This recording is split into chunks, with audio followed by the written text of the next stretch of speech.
You've been searching for the best way to generate passive income in your life and heard that real estate is a great way to do it.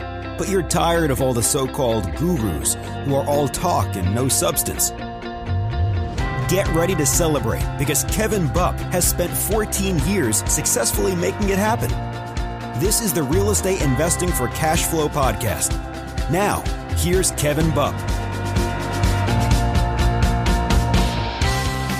Hey guys, Kevin Bupp here, and I want to welcome you to another episode of the Real Estate Investing for Cash Flow podcast. Our mission is to help you build and maintain massive amounts of cash flow through income-producing real estate investments. And our guest for this week's show is raw land and multifamily investment experts, Jack and Michelle Bosch.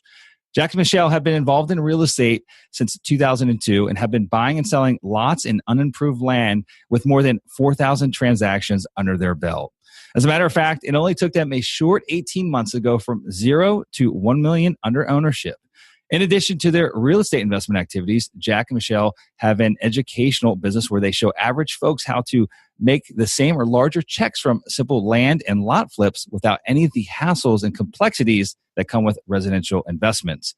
And equally as exciting as their land investments, Jack and Michelle have recently ventured into multifamily apartments and currently own 185 units of multifamily and also 50 plus units of single family rental units. So they've got their hands in many different pots here. And guys, one of the coolest things that I actually recently discovered through a mutual friend that we have, there's a connection that we had made through a mutual friend, Rod Cleef, is that Jack and Michelle are also members of a real estate mastermind that I'm a part of, but yet our paths haven't crossed yet. I think I've attended one, they weren't there, and then they attended another one, I wasn't there. So in any event, we've got a lot of connections in the real estate world, but today is the first time that we're actually having the opportunity to connect and share our stories together. So I'm looking forward to it here. So before we get on to the show with Jack and Michelle, I've just got a few quick housekeeping items I want to run through with you guys. First and foremost, I think most of you know, but if you don't know, in case you weren't aware, in addition to this podcast, the Real Estate Investing for Cash Flow podcast, I also host another weekly show called the Mobile Home Park Investing Podcast. That's our niche. That's what we focus in. That's what we specialize in, our mobile home parks. Now, I know that there's a good chance, I shouldn't say probably, I know there might be a good chance that you don't have any interest whatsoever in mobile home park investments. You should, but there's a chance that you might not. But I will tell you, and the reason why I'm bringing this up is that a large majority of the strategies that we teach over there in the Mobile Home Park Investing podcast are very granular in nature. And I'd say that majority of them are directly applicable to just about every other type of real estate that you would find yourself in, whether it's raw land, whether it's single family investments, retail, office, self-storage, assisted living, any of them. Most of the strategies we talk about are applicable across the board, okay? So if you're looking for some new, good, relevant content to add value to whether it's your daily commute or your workout in the morning, whatever it might be, go take a listen to it. You might find a ton of value there and be able to apply some of the strategies into your very own business. You can find it at iTunes, Stitcher, SoundCloud, and just about every other podcast player out there. I think it's at a dozen or more locations. You can either search my name, Kevin Bupp, or you can search the Mobile Home Park Investing Podcast. It's not too hard to find. It is the #1 downloaded podcast on mobile home park investing. We average about 20,000 downloads a month. And so lots of activity there, lots of folks visiting on a regular basis. And I hopefully you will be one of the next ones and you can pull some value away from it. Next up, guys, my investment company, the mobile home park investment firm, Sunrise Capital Investors, that's the name. We're seeking a few talented folks to join our team here at our headquarters in Clearwater, Florida. You can view all the available positions that we have by going to our dedicated career website, which is careers.sunrisecapitalinvestors.com. We've got a couple openings today, and we would love to hear from you. If you're a talented individual that's just a driven, hard worker that wants to join a fun team that, again, we've got an awesome track record in the mobile home park space, and we're making some magic happen over here. So we're looking for some talented folks to come join the team here. And also enjoy the sunshine with us. So again, careers.sunrisecapitalinvestors.com. So that's about it, guys. That wraps up the housekeeping items I wanted to run through with you. I can tell you that I'm incredibly excited to get onto the show with Jack and Michelle. But before we do, here's a quick word from our show sponsor, Sunrise Capital Investors. Hey guys, Kevin Bupp here with Sunrise Capital Investors. As you are hopefully already well aware if you've been a listener for any period of time, my goal has always been to provide you with as much value as I possibly can through my two podcasts, Real Estate Investing for Cash Flow, and the Mobile Home Park Investing Podcast.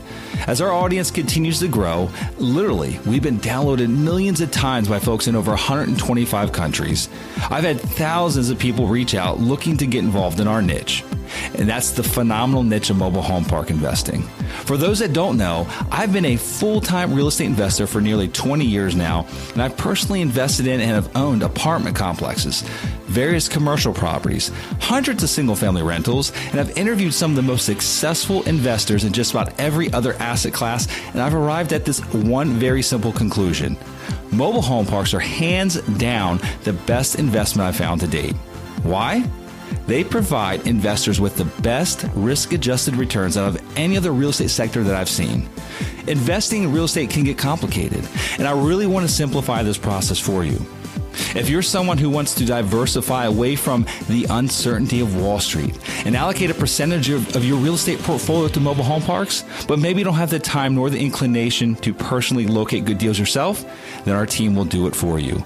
At Sunrise Capital Investors, our team specializes in the acquisitions and management of undervalued and highly profitable mobile home parks. And we are now providing accredited investors with an opportunity to participate directly alongside our team in our up-and-coming deals. And let me say this, I believe that we are hands down the best in our space at sourcing highly profitable off-market deals. That's really what makes us unique in this niche and as investment managers.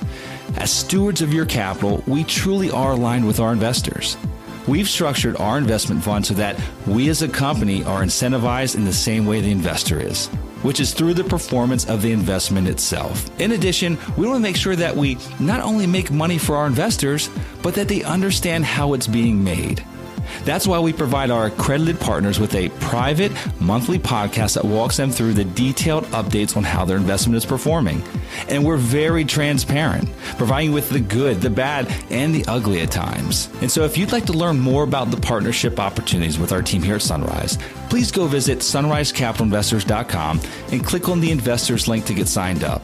It's absolutely free and you'll get placed on the priority list of when new opportunities come along.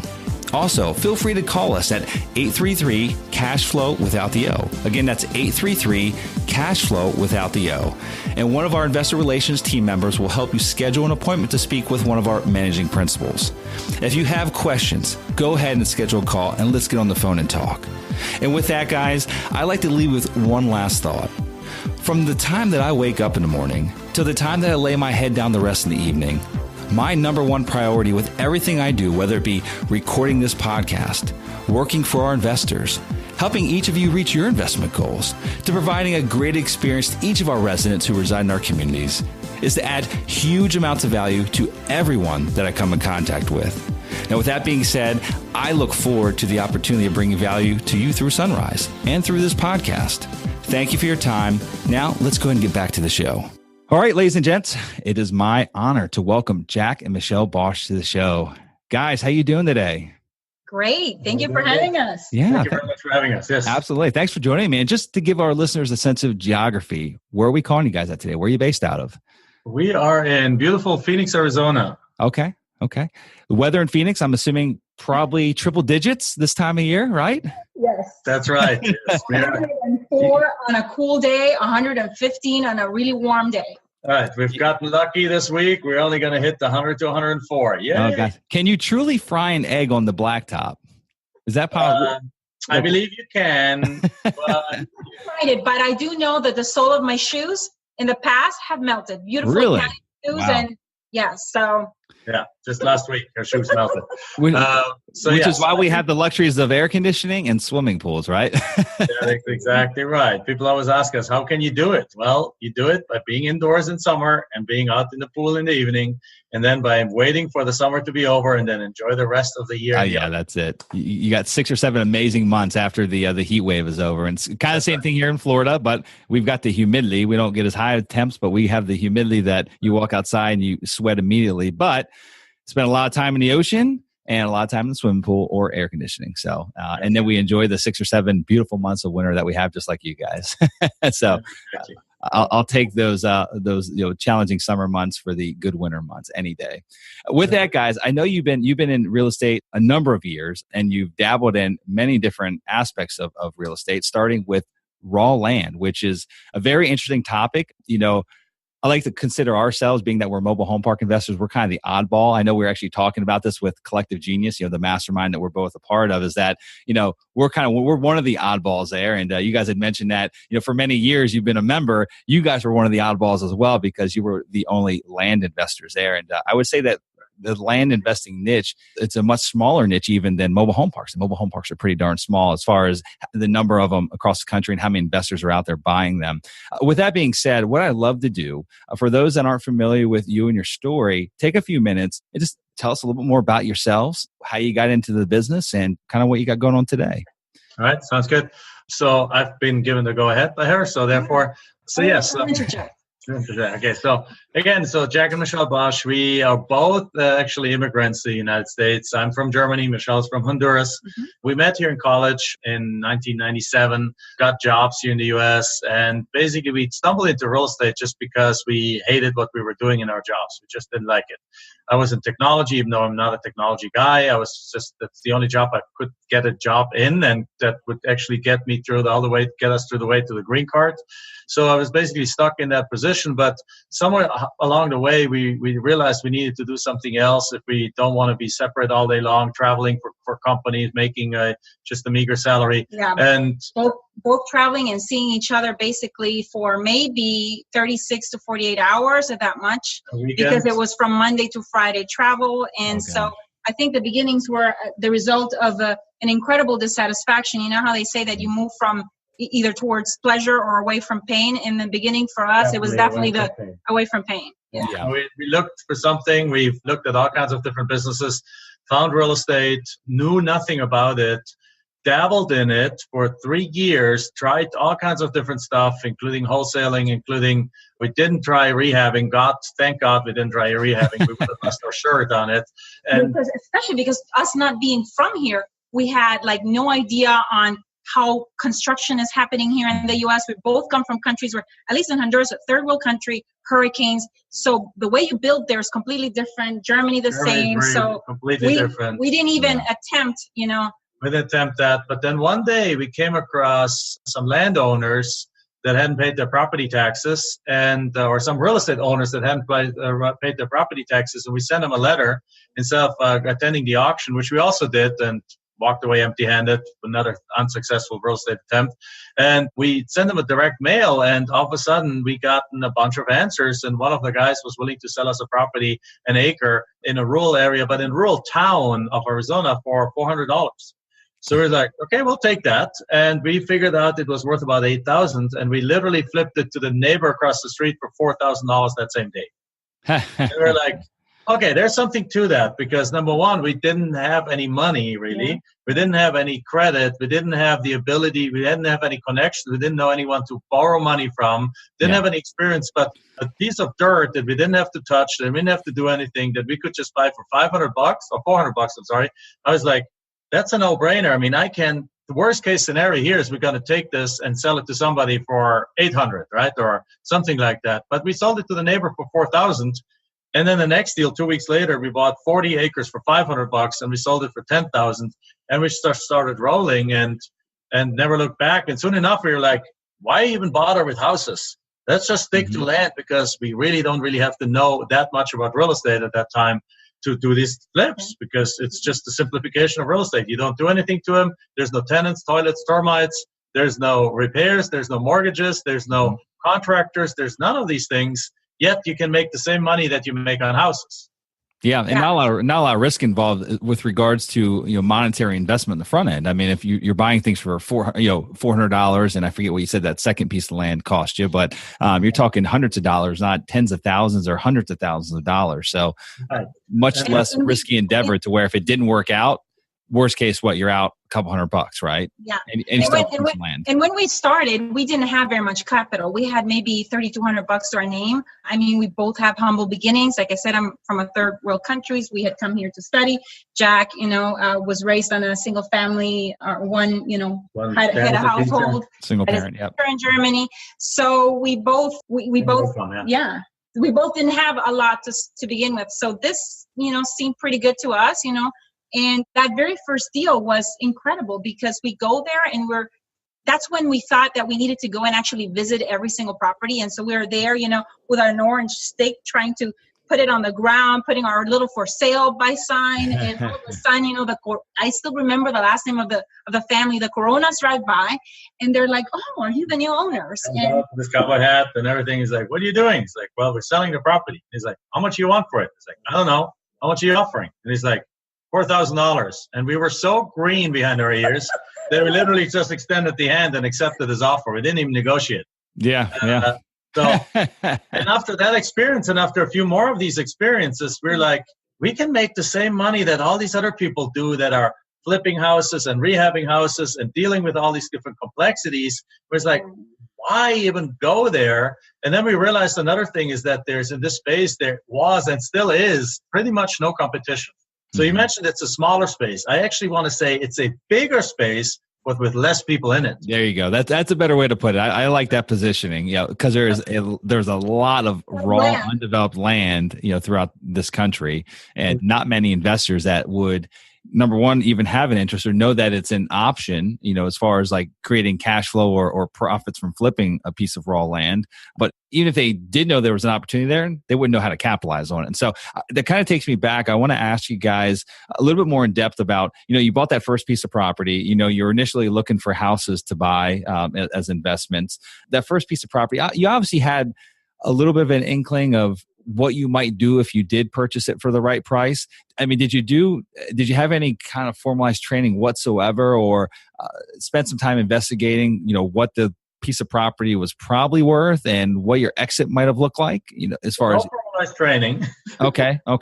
Zero, because there was nothing. There was nobody who was teaching you how to flip land. Now we teach others how to do that. We have our own events and our things, but before we did, there was nobody out there. But yes, we did apply what we had learned through some books and so on about wholesaling in a sense. Basically, we just applied the concept of wholesaling houses to wholesaling land. Just the land, yeah. Which works very similar, yet very different. The steps are a bit almost like backwards. But we did compare it. We looked out at see what other properties were listed. At that point, there was not even any sold information out there. We didn't have access to the MLS, but there were already some websites like realtor.com where we could go log on and go see what was listed. And what we saw that in that general neighborhood, some lots like that were listed for about $8,000 to $10,000. So we were like, okay, well, we got some value thing if it's worth $8,000. But this guy, he wanted to move out of the state. He had gone through a divorce. He wanted to leave like a clean slate behind. He just didn't want to move to Colorado and have still a lot behind. And so we're like, okay, let's just offer $500 or $400. I keep saying $400, and he accepted it. And we're like, awesome. He was behind on taxes, right? So he was delinquent on taxes. You paid him $400, and how much in delinquent taxes did that property have on it? Probably another $300. So that's about it. So everyone's going to ask the question, and I know the answer because we've bought hundreds of single family homes. We've wholesaled a lot. We've bought, we're really good at buying at discounts. We know that there's motivations in every type of real estate, but someone that maybe hasn't invested in real estate yet can't comprehend that sometimes of why an individual like this person, the guy you bought this land from, wouldn't have just taken it. And so he could have fire sold this thing for $2,000 and walked away with some money in his pocket and moved it very quickly. He could have sold it for the $4,000 probably to the guy you sold it to if he'd have just put a sign up there. Why do you think folks just walk away? Like what really drives someone to truly just get up and walk away from a property like that and literally leave all that money on the table? So if they walk away from houses where you would think that there's much more of an emotional attachment, either that's where I grew up, or this is where my children grew up, or this is where, there could be some more of a sentimental tie, or this was my first home, or, some pride in wanting to hold on to that asset. If they let them go in houses, they let them go even more in land that is not either close to them, that is 2 hours away from them, or that is out of state from them, or that they've inherited from a parent, or going through a divorce. I mean, the reasons are probably very similar to the to the house world. But there's definitely less sentimental attachment to the land. Less sentimental attachment because they didn't. Yeah, as Michelle said, they didn't raise their kids there and so on. Yeah. That, for example, in this case, the guy got into a divorce. He was done with life in the state of Arizona, and he just wanted to get rid. He almost like that the garage sale mentality. right? You have some stuff, you do a garage sale, and you know it's worth $50, and you give it away for $5, so just that it goes out to the garage, right? And people do that, and we found they don't just do that at $400 lots or $4,000 lots. They do that all the way up to $100,000 properties. Yeah, so this was I get it. The first one. We have bought properties for $1,800 and sold them for $85,000. We've taken properties. Right now, one of our students has taken a deal that he put under contract for $50,000, sold it for $250,000.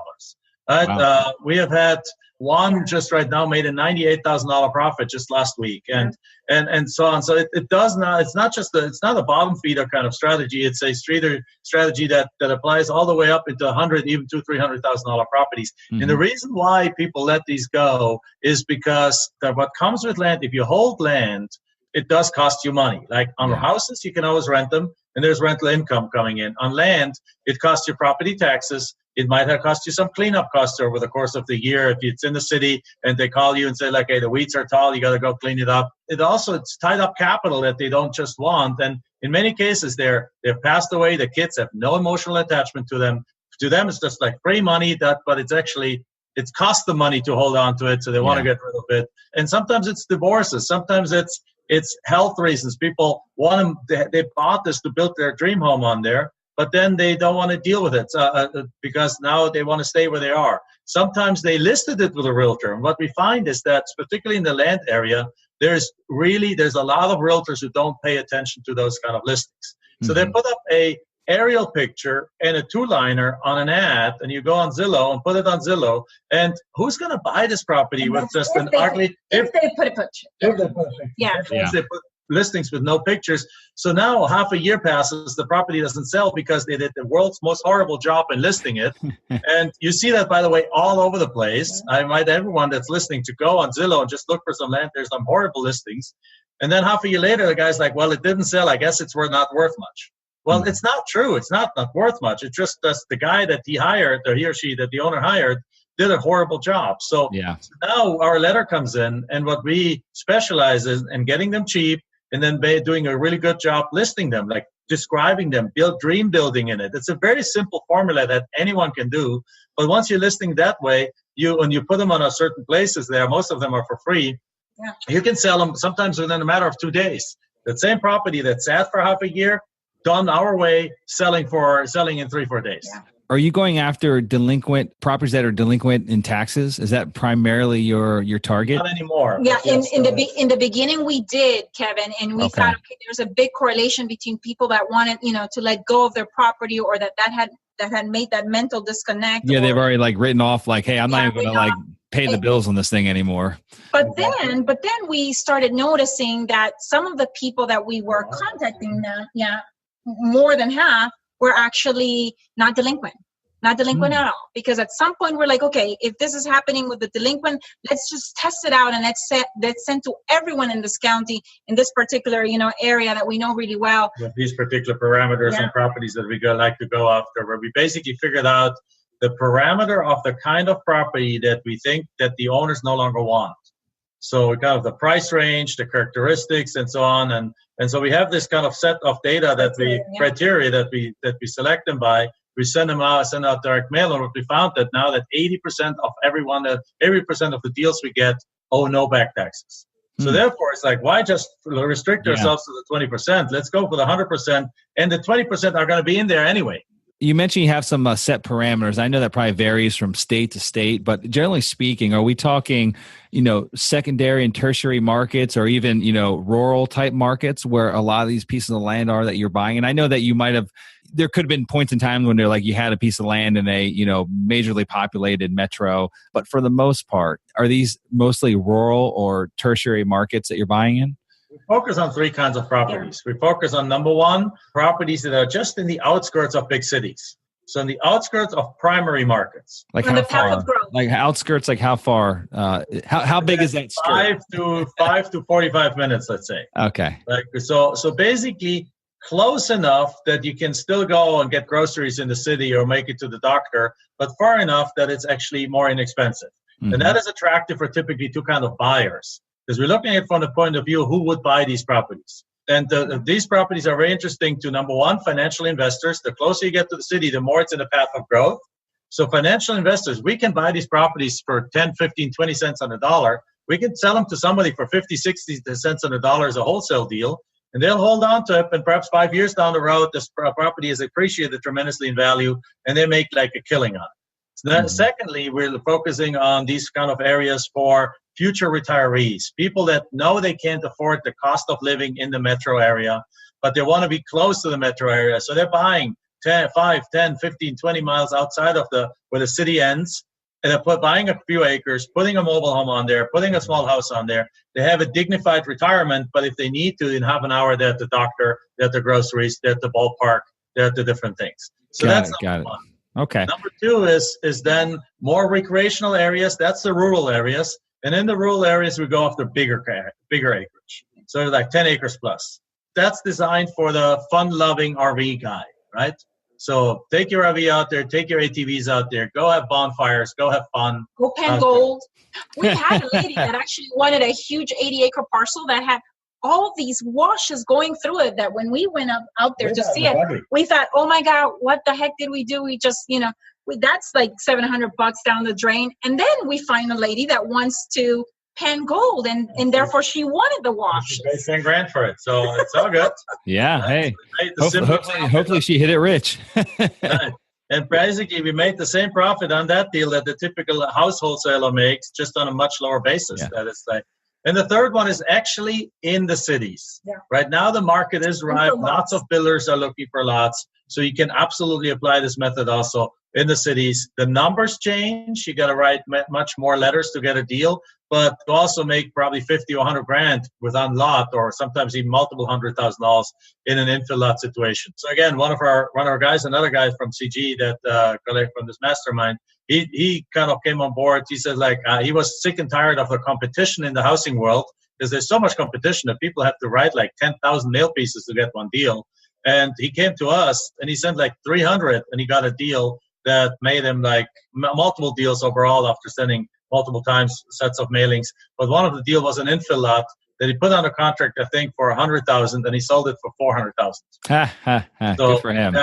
That's more like the margins in the city, but the numbers play a difference. But that's a great kind of profit. Value add in terms of, Yeah. Yeah. So we talked about making a profit from flipping, right? From wholesaling it, buying it low and selling it higher.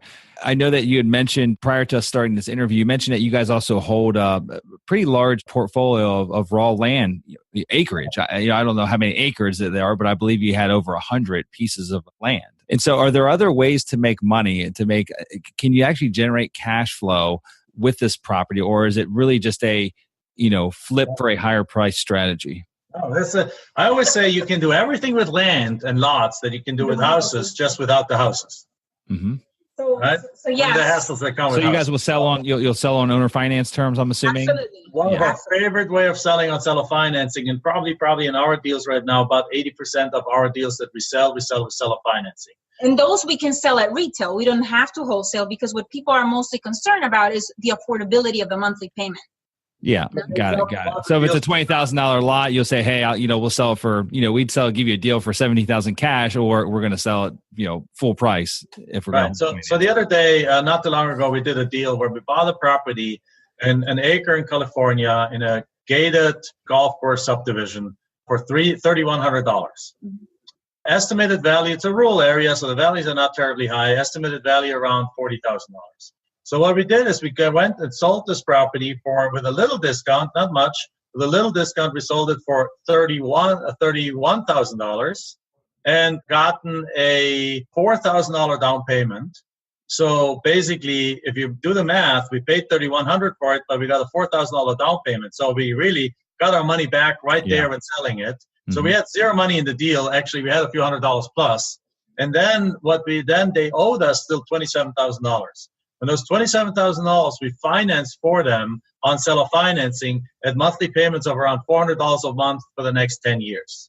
So if you look at that, if you add that all together, it comes down to a total profit on that deal of over $44,000 over the course of the loan. That's the beauty of it. When you get into these deals so cheap, because you're dealing with people who no longer want them, that you can literally get a cash out right when you sell it. The down payment pays for what you paid for the property, and you produce tenant-free cash flow for years and years without any hassles. Again, we fell in love with it. Yeah, talk to me about two different factors there I want to hit on. Number one, the servicing of those, seller carried notes. How do you guys handle those? Is it internal, or can you outsource it to a third party company? And then the second, what does the default rate? I mean, we know that the person you bought it from walked away from it because they didn't have a big emotional attachment, right? It's easy. It wasn't a real piece of. I mean, it wasn't an improved piece of property with a structure on it that they might have grown up in, and so it was easy for them to detach from it. What is the default rate like when you guys actually, sell something on a seller carried note? I mean, is it 30%, 40%? Give me like the average across the board. I know we went through a downturn. Now we're in an upswing again, but generally speaking, what does your default rate look like over the years? In the worst of the downturn, I mean, it wasn't more than 25, 30%. Okay. And everyone let go of everything they could let go that cost them money. About 25, 30% let go. So yes, we did have some losses in the downturn, but the beautiful part is because of that cash flow. When the market crashed and when we kind of needed to change the way we sell these properties, prices went down, we cruised through that. And as a matter of fact, when 2009 came, we were able to use that cash flow and buy time going to houses, buy a whole lot of houses that made us a nice 7-figure profits on there. But to answer your question, we had back in the day, 600 to 800 loans. So to answer the first question, we self-service. We service that in-house. We would charge, $15 a month to service it. And really from that fee, I could pay one full-time person to basically service all our loans. Mm-hmm. One person. Now, nowadays, when we now get a loan, we outsource it. There's services out there that do it, nationwide loan servicing companies that out that you can do it regional, you can do it local. There's lots of them out there that service the loan. They charge about $20, but you just add that to the loan amount, so it's cost neutral to you, right? So the buyer pays for it, and you just pass that on, and that's the cost of the loan servicing. Having said that, the default rate varies depending on what you do. So I can share one of our, what not to do one time. So we had this brilliant idea of doing what we call the 0-0-0-0 promotion.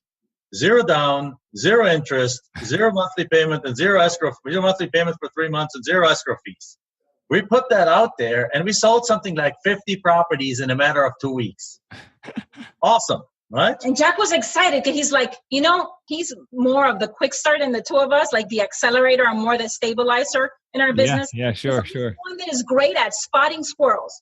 And I thought, oh my God, that squirrel doesn't look good to me. I'm better at terminating the squirrel. Yeah. It's like, let me just go out there and try this, So we did that. And here's the thing, mainly because we had 0 down, there was no emotional attachment to them. Yeah. It just was a good idea. 50% of the people didn't even make their first monthly payment. Oh my God. So lesson learned since then is no 0-0-0 anymore. Instead, what we do is we found in these lots, our average lot we sell for anywhere between $8,000 and $50,000. That's kind of our sweet spot. And then the overall range is usually from about 5 to 100, 150,000, right? But the majority is between $8,000 or $10,000 and $50,000. Those, at the moment you get to a 4-figure down payment, the default rate goes into the 6 to 10% range. Right? So that's really the answer. So our default rate now is 6 to 10%, which is really not high. It's barely bigger than probably bank default rates, because when you ask for a big enough down payment, which we obviously didn't do in the 0-0-0-0 thing, but when you ask for a big enough down payment, people will make their monthly payments. And now what we do is we ask for a very minimum of $1,000, and if it's a bigger property, minimum of $2,500, another even bigger ones, a minimum of $5,000, and we have barely any defaults whatsoever. Got it. What the car dealerships do in January when they're trying to sell, cars, and they have the 0-0-0. Yeah, we got inspired by the car dealerships. It's no bueno for land. Yeah, right. So that begs the question. Did you have to go through and foreclose on all those defaults, or was it a simple land contract that allowed you to? It's a simple land contract. Okay, got it. Using a land contract, and in the States where the land contract is not acknowledged for the foreclosure, we also go and get either a deed in lieu of foreclosure up front, or we have an agreement that is written differently, or sometimes we use a lease purchase agreement. Yeah. That is a long-term lease purchase agreement. So instead of actually a loan document, it's a lease with a rent credit. And that kind of replaces it. And what we find is that if somebody stops paying they lost interest in the property. They just move on. But again, it's only 6 to 10%. It's not a big deal. And if you use the right proper documents, which we now teach our students to use, and we give them even, you can foreclose on somebody for like in the matter of 21 days, and it costs you $50 if you do it the right way. Got it. Now, if I can just add, and if we go from the detail that we're talking about regarding land, and if we go with a more panoramic view of what land is creating, land is really creating, and from our financial philosophy standpoint, it's creating one-time cash, where you can basically flip a lot, wholesale it, and create. You work for it once and you get paid once, and then you're also with the same land able to create temporary cash, where you're doing seller financing and you have notes for 5, 10, 15, 20 years. And you're getting, money, mailbox money for cash flow, basically for the next 5 to 20 years. And so it's amazing that you can do that with something as simple as dirt. That you can buy for pennies on a dollar. Now our students don't even buy the properties. They put them on a contract and they flip the contract. Yeah. They do all kinds of things. So it's like, they don't even need cash to do it. They just need a little marketing budget to send out some. And there's so many, and then from here, you can take it in so many ways to actually create what we call forever cash. And that's why we bought it. That's why in 2009, we started buying houses and now apartment complexes, because we needed to do something with that cash, right? So we needed to put it somewhere. So we decided to put it to something that then ultimately pays us forever. Just like you do the apartment, do the mobile home parks, we're now moving our funds into apartment complex, continuing generating them in the land deals and in the seller financing deals, just moving them over. Let's talk about that a little bit. I want to switch gears and be respectful of your time, and make sure that we also cover, some other aspects of your business. And so you guys have been incredibly successful with land. It's still a big part of your business today. It's where you generate a lot of your income from, and you take that income and those profits, and now you've been parlaying them into other types of real estate. And I know you have 50 plus single family rental properties. You've got some commercial property, but most recently, I know that you've been venturing into multifamily apartment complexes. You've got 180 units to date. And recently, I think in the past month or two, you closed on a 90-unit property. And so talk to me real quick about why multifamily. Obviously, there's other options of where you could have put your profits, other types of real estate, multifamily, mobile home parks, or self-storage, which is hot nowadays, assisted living facilities. But why did you guys land on multifamily? It was such a no-brainer from having moved basically our one-time cash and temporary cash into forever money and houses, and having to deal with different doors and different markets, to now all of a sudden in one transaction, have 100 doors at once. It was really a way to turbocharge and really 10x what we were already doing. Exactly. We were basically complaining to each other about buying individual houses was too slow, because you got to find them, chase them down. And it's almost as much effort chasing one of those down than it is to chase down and complex. Right. And the other part is with a single family home, even though we have them, we learned in 3 markets that absentee management is possible, but still every time something happens there, they go to the property management company comes to us. Well, on an apartment complex, you have an additional buffer. If something happens on a property, you got a maintenance guy that can fix it right away. If they can fix it, it goes to the property management company, who then can go make a decision. And only if it's too big for them, then it comes to us. So we looked at it from a professionalism, from a scalability, from a peace of mind kind of place, and also from a detachment point of view. Now I'm very much involved. We're both very much involved. We're managing the property management company to make sure that they're spending the money on the right things. But on a day-to-day basis, there's no phone calls. There's almost every week 2 or 3 messages that I get about these houses in these different markets, but there's almost nothing I get from the apartment complex. And that's why we didn't also, when doing apartment complexes, we didn't go or multifamily, we didn't jump into the 10, 20, 30, or 40 units. We went straight into 90 units plus, because we want to be in a market, and we want to be in a size that can afford full-time leasing agent on site, full-time property management, and full-time maintenance on the property.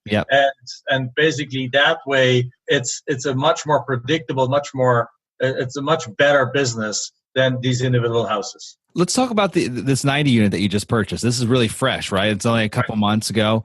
How you guys found it, the market that it's in, what you liked about the market, what you liked about the property. Just give me the general overview of what attracted you to the deal. Since I was a little more involved in that one on the beginning part, at least. So we were struggling to find apartment complexes because obviously we're having our single family homes. We're flipping our land. We're having an educational business where we teach other people how to flip land. So we're kind of stretched a little bit thin. Plus we have a 10-year-old daughter and we love traveling around the world. We take every summer, or every year, we take like 3 months if possible out to just travel around the world. Mm-hmm. Last year, we even took our daughter for half a year out of the school and homeschooled her and did a month traveling, a month home, a month travel, a month home, a month travel, a month home. It was the most amazing experience ever. But because of all of these things, while running the businesses, we had a hard time finding. So we ended up hiring somebody, an acquisition manager, whose job is to go build relationships with brokers. And that came to a broker relationship. Somebody, this deal they had just signed the listing agreement with the agent, and we were the first phone call. And literally, we ran it to a software that we developed, like an analyzer software, and the numbers made sense. And literally, our acquisition manager went on a plane with signed letters of intent, went on a plane, met with the seller, and 5 hours later came back with a signed letter of intent. So it was an off-market deal that was about to be put out on the market. We just came in under and got it at a good price. And yeah, I think that is how we found it also came as a result of us also, now that we've been in business for the last 16 years, recognizing that you as, the main owner or investor can't do everything. And so we have a head to the horse for our land investing business, a head to the horse for our educational business, a head to the horse for the management of the 50, single family homes. And I was telling Jack, we just need to do the same here and apply the same thing and have the head to the horse on the acquisition side, somebody that can help us basically get deal flow going. Yep. What market was that in, if you don't mind me asking? North Carolina. Okay, got it. Got 90 units, C class, and then I'm assuming you're going to do some improvements to the property. Give us an idea of what the value add component is there. Did it have below market rents? What kind of improvements? How much are you going to have to spend per door in order to, bring it up to a C plus or B minus? Again, and actually, in this case, what we're doing is we're not doing repositioning projects. We're doing just cash flow with some value. Momentum play. Yeah. Okay. So in this particular case, the property is spick and span on the outside. It's like literally financing. When financing went through it, they didn't have any requirements for repairs for us. Zero, which is understandable. Wow. Was that Fannie Mae or Freddie Mac? Freddie Mac, yes. Okay. So they highlighted a couple of things. They said, like, whenever you have it ready, let us know. But there's no withholding. There's no reserve withholding from them for any kind of capital expense. It's spick and span on the outside. The inside is a little aging. So we are looking at, but even right now, the rents are way below average. They're below market. Right now, the market rents are $750, and they're getting $628 on average.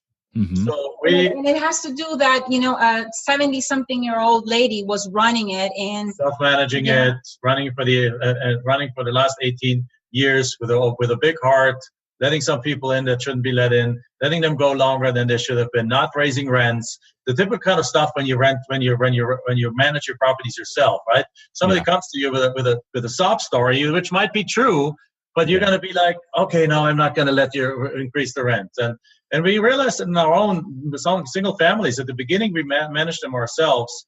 But then after a while, we realized we're not getting the returns that we need to. The moment we hand it off to a good property management company and they're enforcing some rules, even though we pay them, we're actually making more take-home money. So in this case, we just clean up some of the units and pay them rent ready, and we're already getting $745 for them without even spending any money on improving them. So our improvement plan is fairly limited. It's more adding some amenities to the outside, converting the leasing office into a rental unit, building out another space. So there's a shed for 3,000 square feet on the property that we can turn into small indoor self-storage for the tenants. Mm-hmm. And we can ask for pet rent, which they're not doing right now. 50% of the units have a pet and nobody's charging them anything for it. So by adding those things, we can get the rents from $628 to almost $800 on average.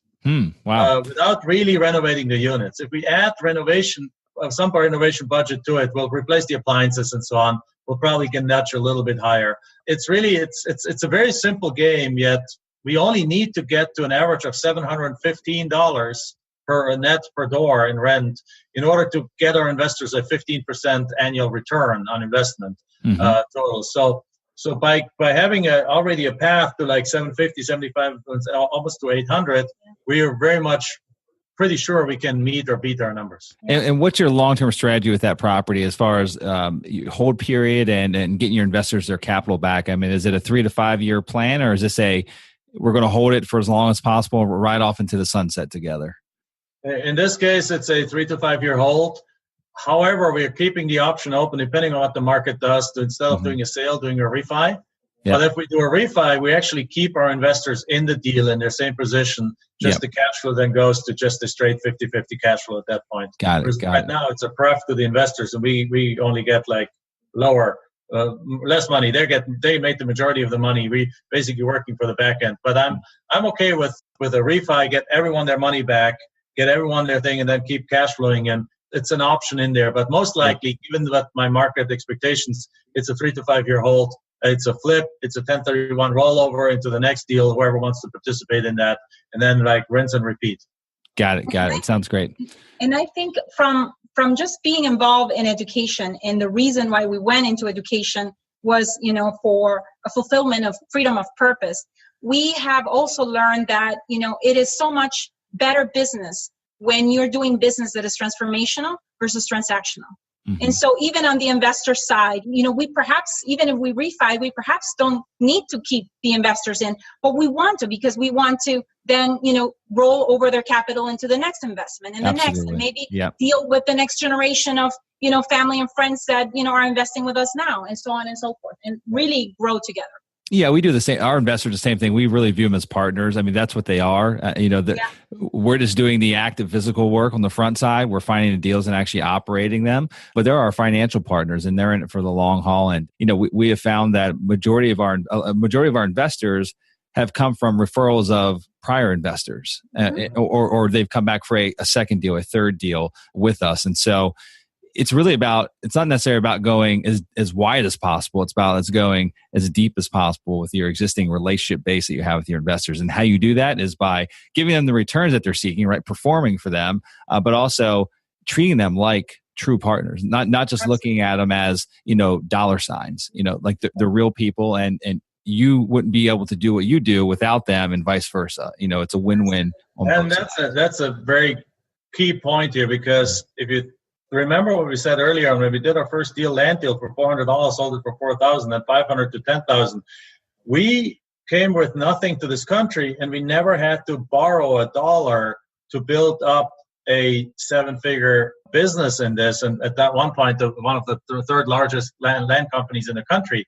And we were able to literally take that cash and pay off that instead of taking on debt. So when we entered the multifamily space, we felt the responsibility really heavily of like, okay, we're taking on other people's money. We got to make darn sure that not a single investor will ever lose a dollar when they work with us, right? Yeah. Because so it's a big responsibility that we don't take lightly. No, absolutely. No, that's the way you have to be, right? If you're taking on the fiduciary responsibility of taking investor capital, then you need to put that above your own money, right? Like the responsibility gets it gets a step above like your own money, your own investments, your own savings. And so with that being said, I want to talk a little bit about how you've maybe utilized, or how you intend to maybe utilize some strategies, more so on the acquisition side, that have worked really well for you. Let's say in the land space. You guys do a lot of direct mail. I know a lot of the single family guys, like they literally, they might be sending 30, 40, 50,000, some more than that a month to, either find deals to fix and flip or find deals to wholesale, and they kill it. Do you think that there's an opportunity? Do you intend on taking that route, or at least testing it out to see if you guys can acquire some multifamily properties, larger ones, with a direct mail strategy? And I know that the brokers are typically the primary source, but do you think there's opportunity there, and do you plan to try to capitalize on it?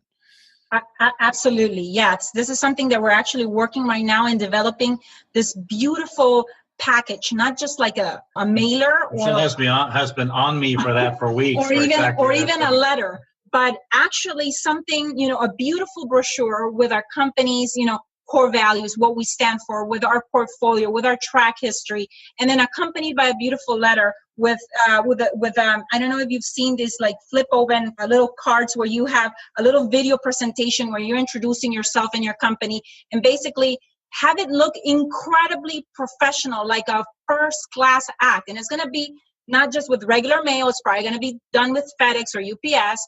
And we're not going there for thousands. We're going there for, we have specific criteria of how many markets where we want to be in, and just really laser target, perhaps only send out 100 of those, but really make an effort of getting to those people. Yeah. What are the cards that you're referring to, Michelle? I'm not familiar. It's these little like flip open. It's like a package about that thick, and it really has a little video screen in it. And when you open it, it plays a little for you. Yeah. How much are they? Like, give me an idea of like what. I mean, I have not heard of anything like that. I mean, are they incredibly expensive? It sounds. No, they cost about perhaps $30-$40 perhaps, and so for this one. So it is worth. It's not worth for a $10,000 piece of land, right? But it's definitely worth, and we don't need to, because on the land, contrary to the house flippers, our average student and ourselves get a land deal for every 300 to 400 letters that we send out.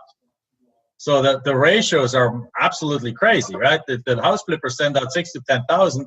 We send out 300 to 400 to get a land deal on average. So we don't have to send out mass thing. We don't have to make them extra fancy and so on. But on the apartment complex side, because the broker's chasing them and so on, we want to stand out from the crowd. So we're in the planning process on that. We'll report back on how that works. But even if the owner is a lady or a guy, then it's going to be either Jack's face doing the presentation. If it's a lady, it's going to be mine. It's just, in the land, actually, all our outgoing direct mail goes with Michelle Bosch. We just tested both, and we have higher response rates when I sign it. Michelle better than Jack. You're better looking Michelle than Jack, so I get that. Probably both, male and female feel less threatened with just a lady. Yeah, no, I agree. Soliciting them. So yeah, a lot of our mailers that we put out there, we've segmented our list that we do a lot of direct mail to mobile home parks, and we know who we're mailing to. But if we're mailing to an older demographic or someone that's owned a park for quite some time, a mom and a pop, a lot of times we've tried everything, but I'll put like a picture of my family on the it does have a professional letterhead still, but it's a personalized letter, very personalized, with a picture of my family at the bottom. Just, me and my family, just showing that we're normal people. We're not some guy in a suit and tie on Wall Street looking to buy their property. So absolutely. Yeah. Because especially the owner operator places, they look at them as their baby. Like, absolutely. When this transaction, the 90 units we bought, was a very smooth transaction from the seller point of view, because she sold to us because because we told her what we are going to do with the property. And we follow through on every single thing. Right. And we invited her to come see the property, like in a year from now, when we have implemented a lot of these things. Like, we want to put like a playground and a sand volleyball thing, because it's on 15 acres, 90 units. There's lots of land around it, lots of space around it. So we really painted a picture of her for her, what we want to do. And she's like, well, that's beautiful. I want to sell to you guys because you have a vision of not destroying my thing, my baby, but actually making it bloom. Yeah. I was telling her, I will have school supplies for the families, that have children, at the beginning of the school year. We'll have little things that I care about as a mom of a 10-year-old that I know. Other people living in our, that we're providing a home with would. So that's very simple. That the very first thing we did as the new school year approached is we gave the leasing officer, the leasing agent, a permission and a budget to buy school supplies for any of the kids in the complex. Yeah, right? It's funny you bring that up. We actually just started that initiative in our communities, like a backpack brigade. As you guys know, I'm good friends with Rod Cleve, his foundation.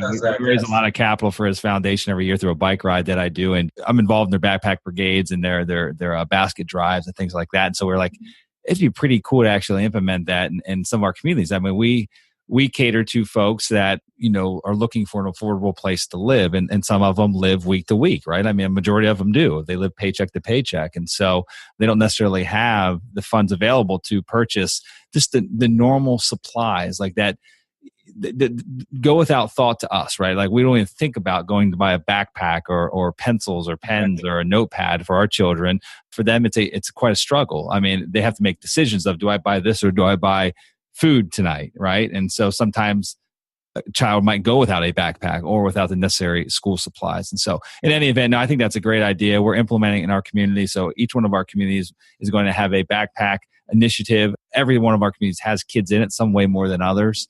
I think it's the right thing to do, right? I mean, also, Jack, also like better lighting even in the parking lots, because as a single woman, walking into my, apartment, or my kids walking back from school or whatever, that's one of the things that is important for me. Maybe for you guys, you don't even think about it, but for me as well, I'm like, good lighting, please. Yep. Well, fantastic, guys. This has been an absolute blast. I'm really happy that we had the opportunity to get together. I know we're running out of time here. And so we had the chance to hit on your land business, which you guys have been incredibly successful with. Now you guys are kicking butt in the multifamily space. And so I'm really excited to, number one, get to meet you in person, hopefully coming up at the next Collective Genius meeting, but also follow your progress on your multifamily venture, because I think that you got the right focus and you're going to make some big things happen. I mean, proof is in the pudding, and you guys have already made a bunch of pudding with your land and with all the other investments. And so now you're just going to utilize those strategies in the multifamily space. And I think you guys are going to absolutely kill it. So with that being said, I'd like to enter into the part of the show that I call the golden nugget segment of the show. And this is where we're going to kind of wrap things up for the day. And what I'd like to ask of you, Jack and Michelle, both of you, or one or the other, I'll leave it up to you who wants to answer this. But if you had just one final golden nugget of advice or wisdom that you could leave with the listeners today that would inspire and motivate them as they progress in their real estate investing career, what would that one last gold nugget be? For me, just because if I want to put myself in a beginner's mind, my biggest thing was identity. I came from trying to break a cycle of, mental poverty. And so I needed to change the identity of who I saw myself as. And so I went from, seeing myself as a poor student here in the US to seeing myself as a 7-figure business owner. Yeah. And so that was the identity that I took on. So it's a decision. It has to do with identity, and it has to do with you committing to being the end of something and the beginning of something great. I love that. The end of something that is in the past and the beginning of something great. I think that's what it was for me. Mm-hmm. I love it. Jack, you got a gold nugget for us? Yeah, for me, from the experience of teaching now land flipping and I'm usually on the stage, I take, let's say, the majority of the role and so on. And from teaching and seeing lots of people succeed and some, well, actually our technique is probably the highest success rate that I've ever seen anywhere in the industry, if I may say so. It's what I've seen is that what made the difference for us, if I go backwards, is that we focused on something that we could handle mentally again, and our confidence and our capabilities and our knowledge at that time, right? If somebody would have given me 16 years ago access to this apartment complex and the numbers, I would have just literally run away and run the other way because I would have not understood the numbers. Neither one of us would have understood the numbers. Neither of us would have had the confidence to say, yeah, sure, let's go buy a $5 million apartment complex and let's go get a loan and let's go raise $2 million and let's go do all these things. No way in the world that would have ever happened. So we would have run the other way. By trying different real estate things until we found something that works for us, which was in our case land flipping, because it's just so simple, we were able to succeed. So to anyone listening, just make sure you ask yourself, where are you, and what is the piece that fits your current level of courage, capability, knowledge, and best, and then grab that piece that fits it, and use that to then grow all these different items, grow that, because then in 2009, entering house deals was not a problem. In 2016, entering apartment complex was not a problem because our knowledge and our confidence and our capability had risen so much that now it was possible. So also that actually goes towards, if somebody's already making a ton of money in their job, make a decision if you want to be an active investor or passive investor. And it comes down to it's almost like self-reflection and acknowledging of where are you in life right now and what season and what should you do? Should you jump active into something? If yes, what fits your current level of confidence, capability, knowledge best? And also, should it be active or passive? Because for some people, it doesn't make sense to jump actively in there if because of that, their income goes from $300,000 to $100,000 while they rebuild it. And for some people, it makes total sense to jump into that. It's just know yourself and know where you are and find what fits best and then use that to grow. That's my and once you're there, pick that one thing, get in line and stay in freaking line. Don't be dabbling in other stuff, once you've mastered that and you commit to it, you'll find the courage, you'll have the capability, you'll get the confidence, and then you can go through that cycle over and over again, until you progress and you evolve as an investor, but pick one thing and stick to it. Yeah, stick with it until you master it. No, I wholeheartedly agree. I mean, we focus on mobile home parks. That's all we do today, and that's where our focus is. And there's always shiny objects out there, in the background. You got to learn to just tune them out. Squirrels is what I call them. Squirrels, right. That's what Jack's good at, right? It's finding the squirrels and you kill them, right? Yeah, I terminate the squirrels. Right. That's funny. Well, fantastic, guys. This has been an absolute blast. And for those that are listening, and if you want to learn more about Jack and Michelle's two companies. So they've got their land arm and their multifamily arm. The land business, you can go learn more at landprofitgenerator.com. And their multifamily business, you can learn more about that by going to orbitinvestments.com. And guys, that's all we have for today. Really appreciate you joining the show. Look forward to actually meeting you in person, hopefully in Tampa in the coming months. And I'll look forward to actually following your success, guys. You're kicking butt, so keep doing what you're doing, okay? Thanks for joining us here today. Thank you so much. Congratulations! Now you've got more of the best tricks of the trade in building massive amounts of passive income from real estate. For more amazing resources, visit realestateinvestingforcashflow.com. And we'll see you next Monday morning.